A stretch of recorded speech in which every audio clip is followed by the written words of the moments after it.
Tell me about work-life balance. Um, yeah, it's shit. It's the terminology is transactional and old, and I hate it. I know, I mean, I get the idea. I get that you shouldn't be like only working, like in the sense of that your occupation should not consume the whole of your life. That, like having a private life and having hobbies and having maybe interactions outside of the office.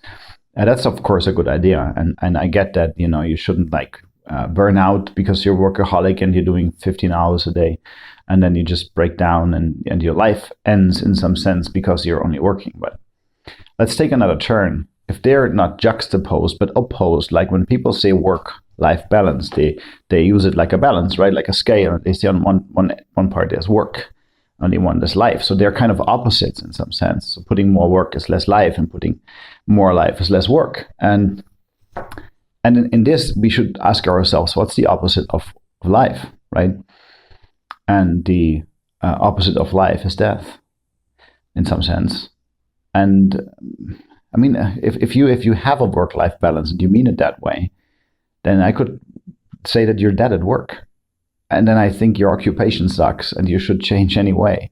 Like your work-life balance, the moment where you feel dead at work and where you expend energy at one that you can only very strenuously get back at the other, then you may be doing a wrong job. I mean, of course, if you have that lifestyle where you, bust your ass in some job that you can kind of do, but it doesn't like cost you everything, but it's kind of okay to do for like 6 months, and then you go surfing for 6 months and live on the beach. Okay, fine, I get what like work-life balance means in that scale, right? But the first thing that I really hate about that term, what I said is that if you feel dead at work, so if really life is the opposite of work and work is the opposite of life, if you're not alive at work, I think your job sucks, and I think you shouldn't do it. I think you're gonna expend energy that you're never gonna get back, because how much money can I pay you so that the amount of lifetime that you're putting into something is worth it if you feel dead doing it? Because if you have success at work, if you like what you're doing, if even if it's just making people smile, or like caring for somebody, they're saying thank you. Any kind of success. I don't mean financially. You don't need to be a fucking manager or a rock star to be successful.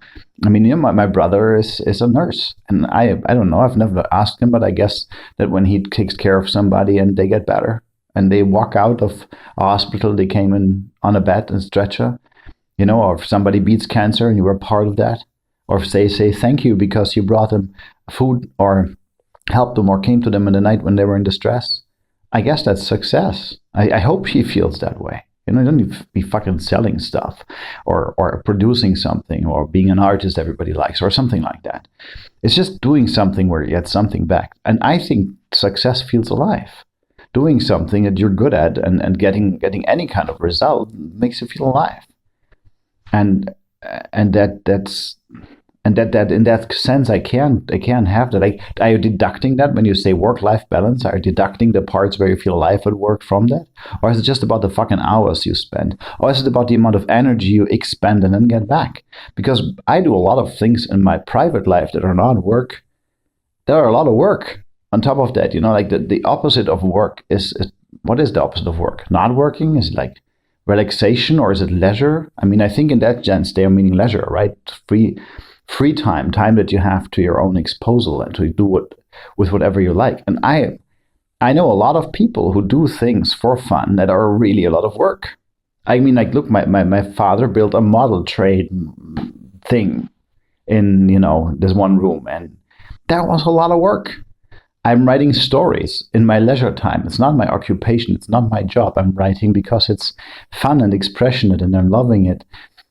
And that's a lot of work. That's actually hard to do. And I mean, I do sports, of course, partially for my health, but also I do it to like get better at it, and also like to get stronger. And it's a lot of work. It's the physical definition of work. It's like this doing something strenuous in a certain amount of time. Moving some weights in a certain amount of time. That is work in a very, like you say, workout, not in a metaphorical sense. It's physical work that you're doing. So your muscles grow, If we're doing role playing games, that's a lot of work. I had kids today in the psychiatry ward, and we talked about games, and some of them, like, they do championships and they do tourneys in their games, and that's a lot of work to train for that. I mean, it's fun, right? But it's still it's not any effort expended.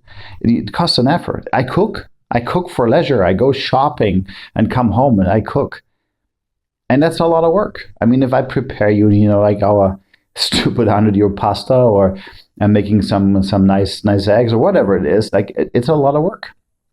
Together with the shopping, and it needs effort, and it needs thought, and needs concentration, and it's also a lot of fun, and it's very rewarding. And work should be the same, like your office work, your job thing. Of course, it's cool if it's strenuous. You don't want a job that's too easy. That sucks. I mean, is your work-life balance better if you're doing a job that's not work, that's like fun, or is your work-life balance better if you're doing a job that's not strenuous, or that doesn't expend any energy? I don't think so. I think menial tasks are maybe more work, even if they're less physically demanding or less mentally demanding. I think doing something that's challenging you and that you grow with, that makes you feel alive, and that can be your job and your occupation. And then, as I said, do you deduct it from the work part, from your work-life balance, and say in the successful phases and the pushy phases and the ones where you go and then the next point is, life doesn't always feel good. Like, life is not just kicking back and sitting on the couch and enjoying the view, or drinking a tea on a Wednesday afternoon because you're done with work. Life is also lots of things that are difficult and challenging and hard. Having a relationship, that's not always fun. It's sometimes very hard. It's calling into question who you are, and if what you're thinking and doing at all is at all something that is worth pursuing further, and you get stressed out by that, and it gets difficult, and you stay up until 3 a.m. and have shouting matches with somebody you love. That's not occupational, but it's a lot of work. And on the other hand, there's stuff at work that makes you feel alive. As I said, I'm running in circles here, so I'm not getting the term. I think it's loosely, stupidly defined, and I think it's also suggesting something that we've taught the generation X and the fucking millennials, that you need purpose and expression at work, and or that work is hard. I actually think it's not even them. I think it's my father's generation, so who said you need to hustle at work, and it needs to be strenuous, and then you get the money, and then you can have some fun with that. And even then, it wasn't true. My dad liked the stuff he did. I mean, he did hustle a lot in later years, especially. But it wasn't because he hated it. There were some parts to it that he didn't like. It's not because he hated it. Even he had this kind of idea that that's strenuous, and the other part is life. Even if he sometimes had a harder time with life than he had with work, and it's on top of that. But I know people whose work-life balance is having a shitty fucking life that's really hard for them at the moment, taking care of their sick mother, fighting with their wife that they're estranged to, having shouting matches with their children who don't listen to them, being physically not well and eating shitty food and watching television to numb their minds, and then going to a place where people cherish what they can do and expect you to do it, and sit in meeting rooms and have, power over decisions in a thing that you like and enjoy and feel really good at work. I know people who are healthy because they work more because their life sucks, which again is a mistake. It's not like that's a good way to live. I'm just saying that the whole idea that life and work are kind of opposed to each other, they are not even on the same, they shouldn't be measured against each other. It's like relaxation and attention, activity and relaxation, time to pursue your own endeavors, and time where somebody else maybe, has demands on you. And these things are cool if they are it's like with music, the rhythm to them. Sometimes one needs more, sometimes the other needs to go up and down. But they shouldn't be opposed. They should work with each other. It's your life. You're not dead when you're at work. You're not always happy when you're not working. That's a fucking lie. And And people who perpetuate this probably are part of the self-help industry who like trying to sell you this method to increase your work-life balance. Just take 2 of those pills, each $500. I can sell them to you cheap. You get them for $4.99 if you order now, okay?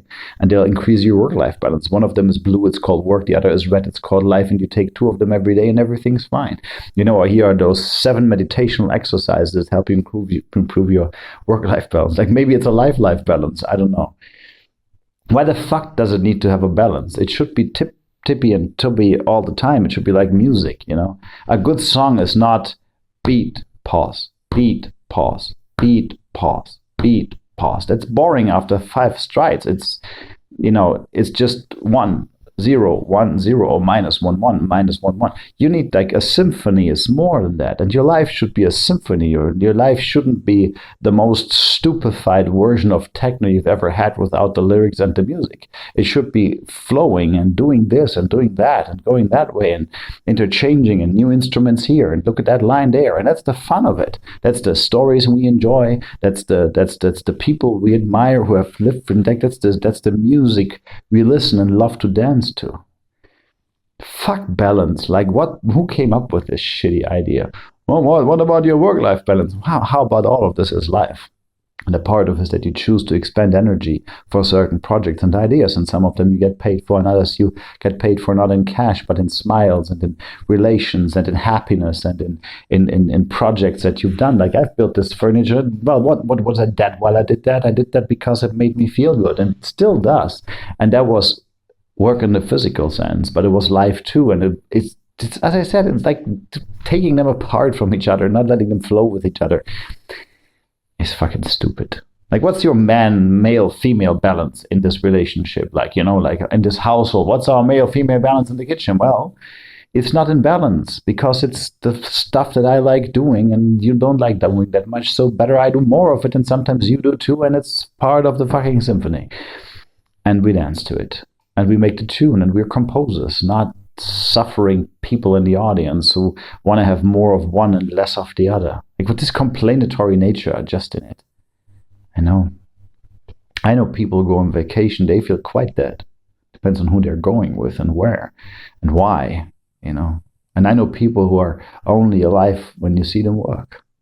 Only smile, only radiate when they stand in front of people and explain stuff. When they sit at their machines and do it. Like I had this friend in youth, he did this thing, when they spin metal and make forms out of it. And it was his fucking thing, man. He loved it.